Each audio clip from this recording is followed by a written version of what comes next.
In the heart of the Italian Renaissance, the year was 1492, a year that would ignite a series of intellectual and cultural upheavals that deeply transformed Europe. This was an era where art flourished, science began its ascendance, and human thought explored the furthest corners of imagination. It was a time of birth, not only of artworks and inventions, but of ideas that would lay the groundwork for modern civilization. Florence lay at the epicenter of this cultural awakening. Rising majestically along the Arno River, the city was a bustling hub of commerce and creativity, where bankers, artists, and scholars daily crossed paths under the dome of the magnificent Cathedral of Santa Maria del Fiore. Dawn broke over Florence, casting long shadows through its cobbled streets. The city's inhabitants began their day early. Bakers were the first, their stone ovens already hot to meet the morning rush. The aroma of fresh bread mingled with the distinctive, earthy scent of olive oil and basil, seeping into the alleys from every corner. Artisans opened their workshops, ready to etch beauty into marble and gold, while merchants crowded the market squares, shouting their prices above the symphony of commerce. In an age when life expectancy was barely 30, survival meant mastering trades with ancestral dedication. But amidst this productive hum, a remarkable shift was stirring. The discovery of printing had begun to disseminate knowledge beyond the constraints of oral tradition and monastic transcription.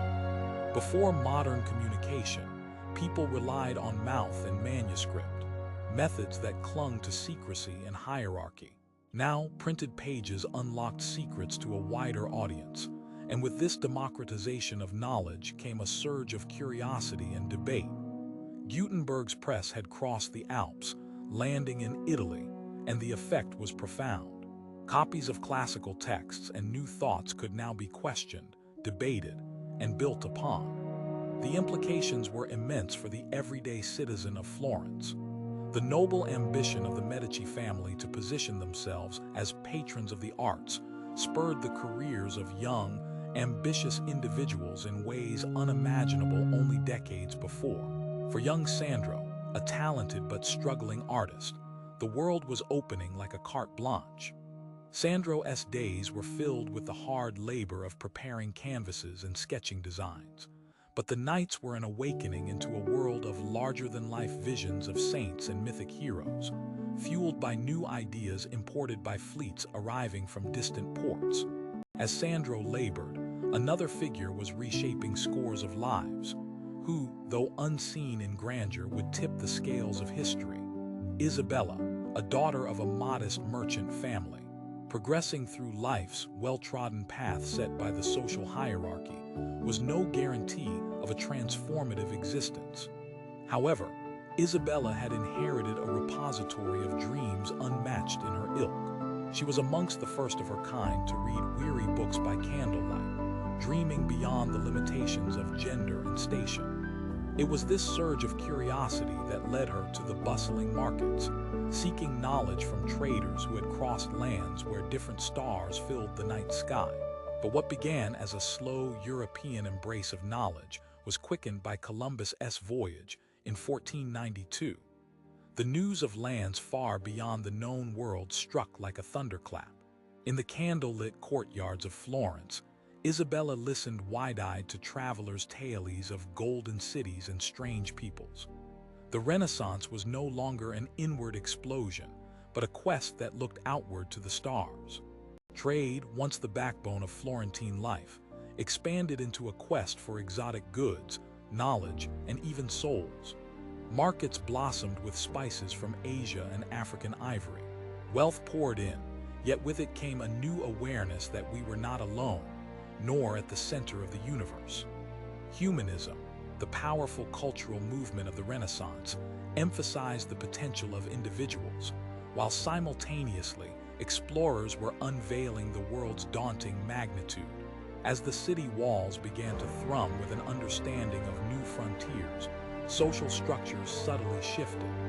If Renaissance Florence had a beating heart, it was in its guilds.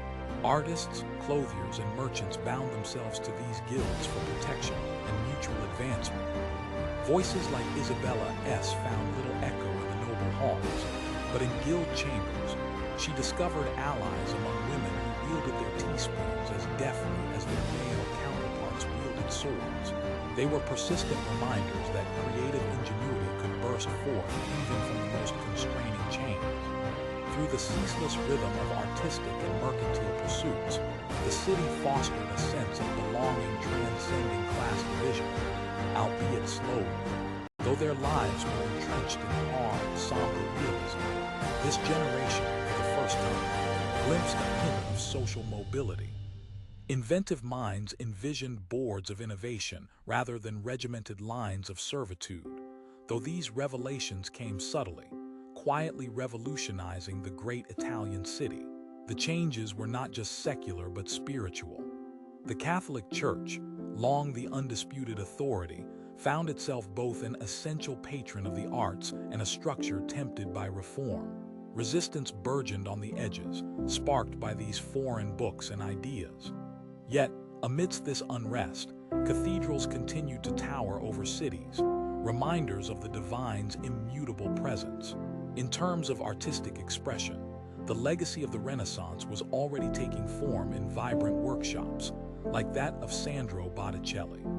His brush captured not only transcendent beauty, but worlds of philosophy and myth, blending divine and mortal narratives with strokes of vivid pigment. His works were didactically profound, communicating more than religious reverence, a search for knowledge, truth, and humanity. Thus, the soil that bore Renaissance UNESCO was richly fertilized by a melange of factors stringing art, science, and discovery together.